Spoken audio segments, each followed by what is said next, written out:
ดีแล้ววันนี้มาวันอาทิตย์เดือน8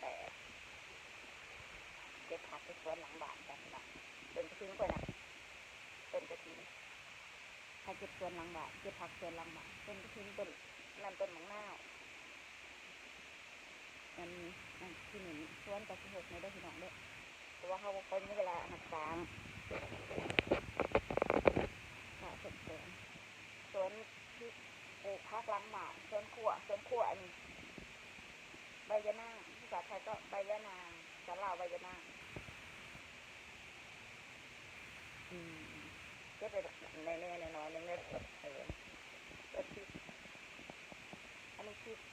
พชรเป็นที่ขนาดอุตสาหเหลี่ยไปทิ้งเขาปลอมกาสินะอันนี้มะทั่วแล้วก็บวบเบี้ยมหมักบวบเบี้ยมทั่วแล้วก็บวบเบี้ยมเทียบอีกใดในเราอยากโอ้ยต้นหัวตะไคร้สวนแบบพอเพียงเนาะสวนตั้งบ้านเนาะเด็ดได้แน่ละหน่อยนึงรวมกัดหลายนะเก็บได้น้อยนึงมันแตงสักแป๊กแตงน้อย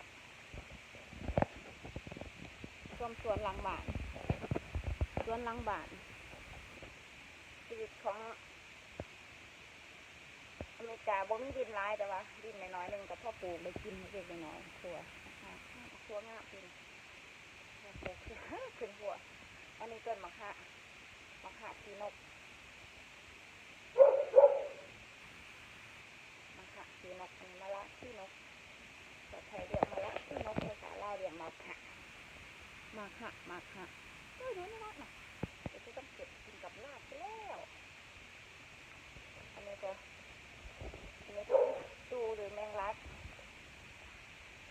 สายนะเนาะ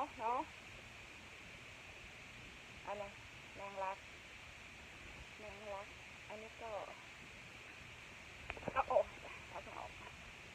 หรือว่าผักบัวบกใบบัวบกต้นบัวบกหน่อยบัวบกจะปลูกปนกันไปมันเตยเกิดได้ในย่ามน้ำจะตายแล้วก็บัวบกอันนี้จะบัวบกอันนี้จะพักข้าวทองจะเจอนะพักข้าวทองแมงลัก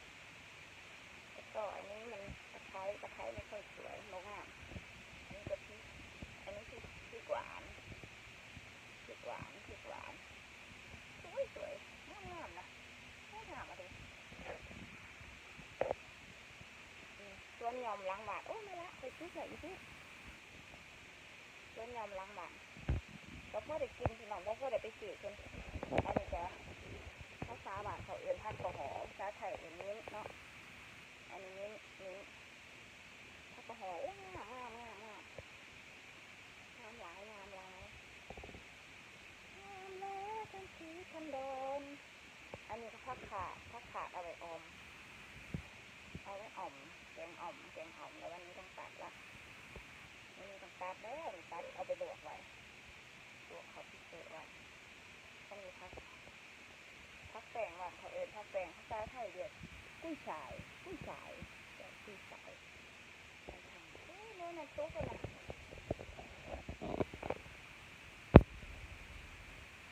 เขาจะแอบเป็นยังไงคือนกเขาเป็นแล้วไม่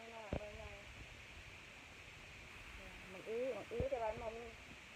นมีดอกกับมันมีหมากเพราะได้กินกันหยอดมันกินน้อยนึงก็หยอดเท่านั้นมันเป็นลายอันนั้นจะพอแปด